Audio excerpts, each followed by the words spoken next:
que vamos a hacer.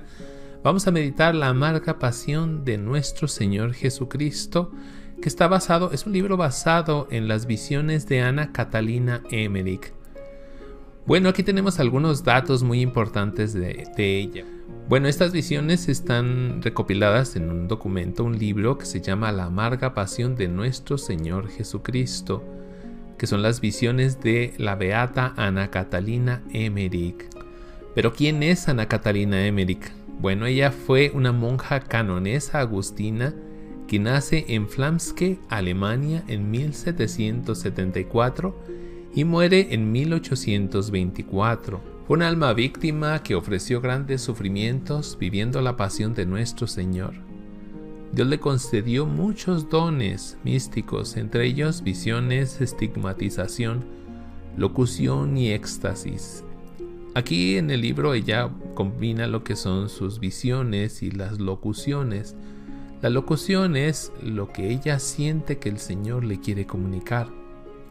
En los últimos años de su vida se sustentaba solamente de la Santa Eucaristía, es todo lo que ella comía. Fue exclaustrada a la fuerza por la invasión napoleónica. Inválida y estigmatizada, vivió la pasión de Jesucristo. Fue beatificada el 3 de octubre de 2004 y en estas visiones de la amarga pasión de nuestro Señor Jesucristo se basó Mel Gibson para la conocida película La Pasión. Seguramente la habrán visto, la película de La Pasión de Mel Gibson, pues él se basa en esto, en lo que escribe Anna Catalina Emmerich. Y bueno, vamos a comenzar de una vez. Les digo, vamos a leer sobre todo, pero también vamos a hacer algunos comentarios respecto a lo que vamos leyendo. Muy poco para no hacer muy largos los videos, que créanme son muy interesantes. Lo primero que vamos a ver el día de hoy es Jesús en el Monte de los Olivos. Ella no empieza a escribir desde aquí, ella escribe desde mucho antes, pero es muy amplio, entonces preferí iniciar desde esta parte, que es la parte de la pasión propiamente. Aquí es cuando va a hacer oración allá en Getsemaní. Cuando Jesús, después de instituido el Santísimo Sacramento del altar, salió del cenáculo con los 11 apóstoles, su alma estaba turbada y su tristeza se iba aumentando. Condujo a los 11 por un sendero apartado en el valle de Josafat. El Señor, andando con ellos, les dijo que volvería a este sitio a juzgar al mundo, que entonces los hombres temblarían y gritarían: «Montes, cubridnos». Les dijo también: «Esta noche seréis escandalizados por causa mía, pues está escrito: yo heriré al pastor, y las ovejas serán dispersadas, pero cuando resucite, os precederé en Galilea». Los apóstoles conservaban aún algo de entusiasmo y del recogimiento que les había comunicado la Santa Comunión y los discursos solemnes y afectuosos de Jesús. Lo rodeaban, pues, y le expresaban su amor de diversos modos, protestando que jamás lo abandonarían. Pero Jesús continuó hablándoles en el mismo sentido, y entonces Pedro dijo: «Aunque todos se escandalizaren por vuestra causa, yo jamás me escandalizaré». El Señor le predijo que antes que el gallo cantare, le negaría 3 veces. Y Pedro insistió de nuevo, y le dijo: «Aunque tenga que morir con vos, nunca os negaré». Así hablaron también los demás. Si se fijan aquí, no solo es Pedro, sino todos dicen lo mismo. De hecho, los evangelios van a decir eso. Andaban y se paseaban alternativamente, y la tristeza de Jesús se aumentaba cada vez más. Querían ellos consolarlo de un modo puramente humano, asegurándole que lo que preveía no sucedería. Se cansaron en esta vana tentativa, comenzaron a sudar y vino sobre ellos la tentación. Atravesaron el torrente de Cedrón, no por el puente donde fue conducido preso Jesús más tarde, sino por otro, pues habían dado un rodeo. Getsemaní, a donde se dirigían, está a media legua del cenáculo, Desde el cenáculo hasta la puerta del valle de Josafat hay un cuarto de legua, y otro tanto desde allí hasta Getsemaní. Este sitio donde Jesús en los últimos días había pasado algunas noches con sus discípulos, se componía de varias casas vacías y abiertas, y de un gran jardín rodeado de un seto, a donde no había más que plantas de adorno y árboles frutales. Los apóstoles y algunas otras personas tenían llave de este jardín, que era un lugar de recreo y de oración. El jardín de los olivos estaba separado de Getsemaní por un camino. Estaba abierto, cercado solo por una tapia baja, y era más pequeño que el jardín de Getsemaní. Había en él grutas y terraplenes y muchos olivos, y fácilmente se encontraban sitios a propósito para la oración y para la meditación. Jesús fue a orar al más retirado de todos. Eran cerca de las 9 cuando Jesús llegó a Getsemaní con sus discípulos. La tierra estaba todavía oscura, pero la luna esparcía ya su luz en el cielo. El Señor estaba triste y anunciaba la proximidad del peligro. Los discípulos estaban sobrecogidos, y Jesús dijo a 8 de los que le acompañaban que se quedasen en el jardín de Getsemaní, mientras él iba a orar. Llevó consigo a Pedro, Juan y Santiago, y entró en el jardín de los olivos. Estaba sumamente triste, pues el tiempo de la prueba se acercaba. Juan le preguntó cómo él, que siempre los había consolado, podía estar tan abatido. «Mi alma está triste hasta la muerte», respondió Jesús, y veía por todos lados la angustia y la tentación acercarse como nubes cargadas de figuras terribles. Entonces dijo a los 3 apóstoles: «Quedaos ahí, velad y orad conmigo para no caer en tentación». Jesús bajó un poco a la izquierda y se ocultó debajo de un peñasco en una gruta de 6 pies de profundidad, encima de la cual estaban los apóstoles en una especie de hoyo. El terreno se inclinaba poco a poco en esa gruta, y las plantas asidas al peñasco formaban una especie de cortina a la entrada, de modo que no podía ser visto. Cuando Jesús se separó de los discípulos, yo vi a su alrededor un círculo de figuras horrendas. Yo, es decir, ella está explicando lo que ella vio con sus propios ojos, lo que el Señor le permitió ver. Yo vi a su alrededor un círculo de figuras horrendas que lo estrechaban cada vez más. Su tristeza y su angustia se aumentaban. Penetró temblando en la gruta para orar, como un hombre que busca un abrigo contra la tempestad, pero las visiones amenazadoras le seguían y cada vez eran más fuertes. Esta estrecha caverna parecía presentar el horrible espectáculo de todos los pecados, cometidos desde la caída del primer hombre hasta el fin del mundo, y su castigo. A este mismo sitio, al monte de los olivos, habían venido Adán y Eva, expulsados del paraíso sobre una tierra ingrata. En esta misma gruta habían gemido y llorado. Fíjense cómo ella dice que Adán y Eva ya estuvieron en esa parte. Adán y Eva fueron a llorar por sus pecados en esa gruta donde está Jesús. Me pareció que Jesús, al entregarse a la divina justicia en satisfacción de nuestros pecados, hacía volver su divinidad al seno de la Trinidad Santísima. Así, concentrado en su pura, amante e inocente humanidad, y armado solo de su amor inefable, la sacrificaba a las angustias y a los padecimientos. Postrado en tierra, inclinando su rostro ya anegado en un mar de tristeza, todos los pecados del mundo se le aparecieron bajo infinitas formas, en toda su fealdad interior. Los tomó todos sobre sí, y se ofreció en la oración a la justicia de su Padre Celestial para pagar esta terrible deuda. Pero Satanás, que se agitaba en medio de todos estos horrores con una sonrisa infernal, se enfurecía contra Jesús, y haciendo pasar ante sus ojos pinturas cada vez más horribles, gritaba a su santa humanidad: ¿cómo? ¿Tomarás tú este también sobre ti? ¿Sufrirás su castigo? ¿Quieres satisfacer por todo esto? Vemos aquí cómo Satanás lo está tentando, cómo Satanás se está burlando, se está regodeando, mostrándole a Jesús los pecados del mundo entero. Y le pregunta si también va a tomar sobre él aquellos pecados. Y ahorita va a ser un poquito más detallado. Vamos a continuar.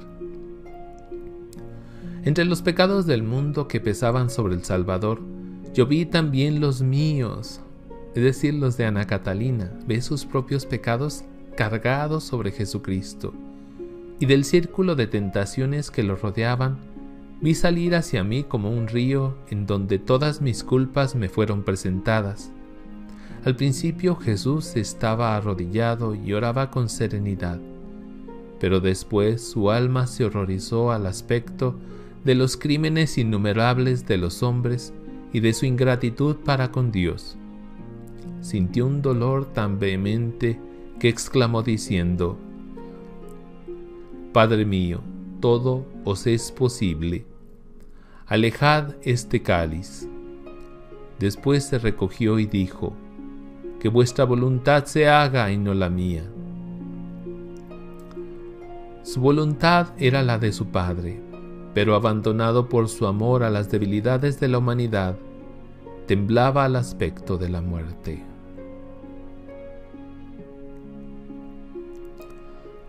Yo vi la caverna llena de formas espantosas, vi todos los pecados, toda la malicia, todos los vicios, todos los tormentos, todas las ingratitudes que le oprimían, el espanto de la muerte, el terror que sentía como hombre al aspecto de los padecimientos expiatorios, le asaltaban bajo la figura de espectros horrendos.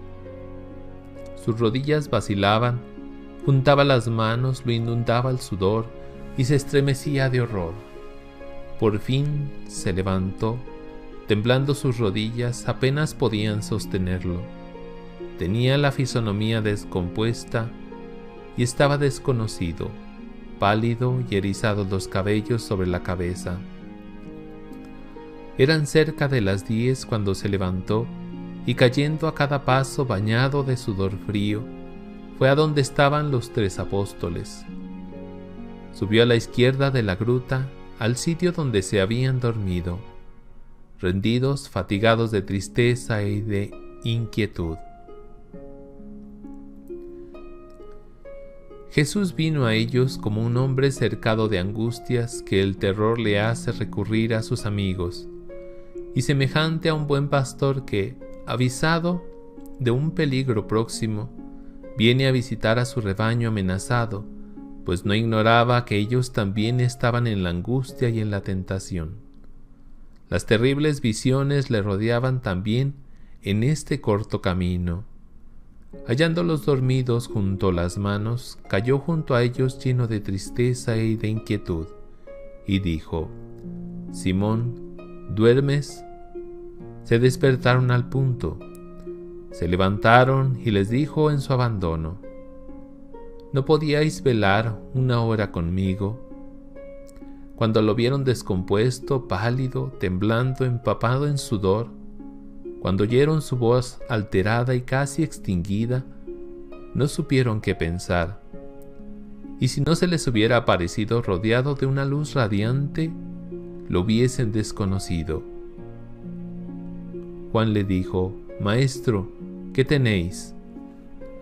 ¿Debo llamar a los otros discípulos? ¿Debemos huir? Jesús respondió: si viviera, enseñara y curara todavía 33 años, no bastaría para cumplir lo que tengo que hacer de aquí a mañana. No llames a los otros 8, helos dejados allí, porque no podrían verme en esta miseria sin escandalizarse, caerían en tentación. olvidarían mucho y dudarían de mí, porque verían al Hijo del Hombre transfigurado y también en su oscuridad y abandono. Pero vela y ora para no caer en la tentación, porque el espíritu es pronto, pero la carne es débil. Vemos a Jesús de hecho en sus peores momentos. Incluso se habla de que el sufrimiento en Getsemaní es mucho mayor que el sufrimiento propiamente de la pasión, el sufrimiento de los golpes, de las heridas, de los escupitajos, de la cruz.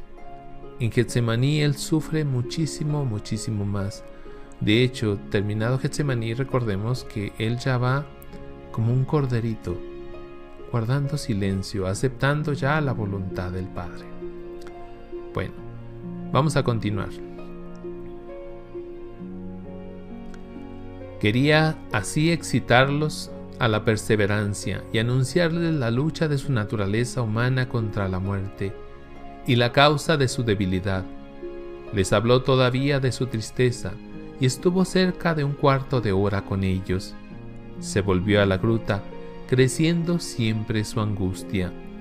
Ellos extendían las manos hacia él, lloraban, se echaban en los brazos los unos de los otros y se preguntaban: ¿qué tiene? ¿Qué le ha sucedido?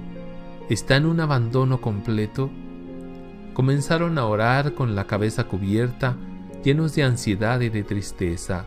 Todo lo que acabo de decir ocupó el espacio de hora y media, desde que Jesús entró en el jardín de los Olivos.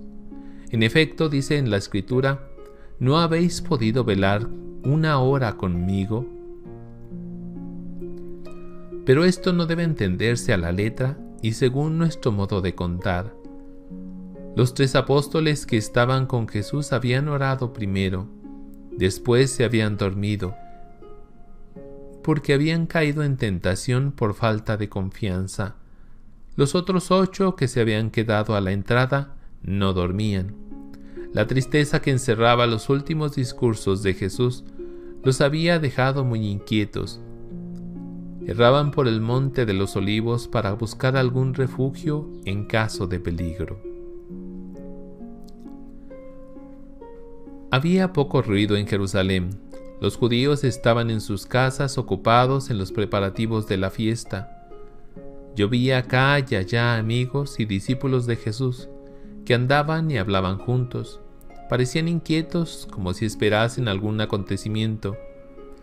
La madre del Señor, Magdalena, Marta, María hija de Cleofás, María Salomé y Salomé, habían ido desde el cenáculo a la casa de María, madre de Marcos. María, asustada de lo que decían sobre Jesús, quiso venir al pueblo para saber noticias suyas. Lázaro, Nicodemus, José de Arimatea y algunos parientes de Hebrón vinieron a velar para tranquilizarla, pues habiendo tenido conocimiento de las tristes predicciones de Jesús en el cenáculo, habían ido a informarse a casa de los fariseos conocidos suyos, y no habían oído que se preparase ninguna tentativa contra Jesús. Decían que el peligro no debía ser tan grande, que no atacarían al Señor tan cerca de la fiesta.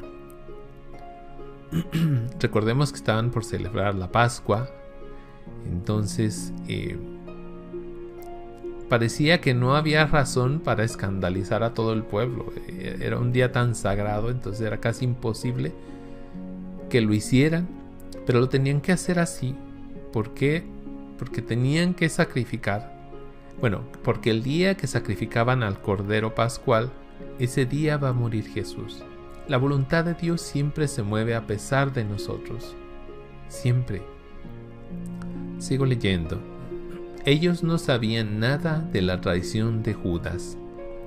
María les habló de la agitación de éste en los últimos días, de qué manera había salido del cenáculo. Seguramente había ido a denunciar a aquel. Ella le había dicho con frecuencia que era un hijo de perdición. Las santas mujeres se volvieron a casa de María, madre de Marcos.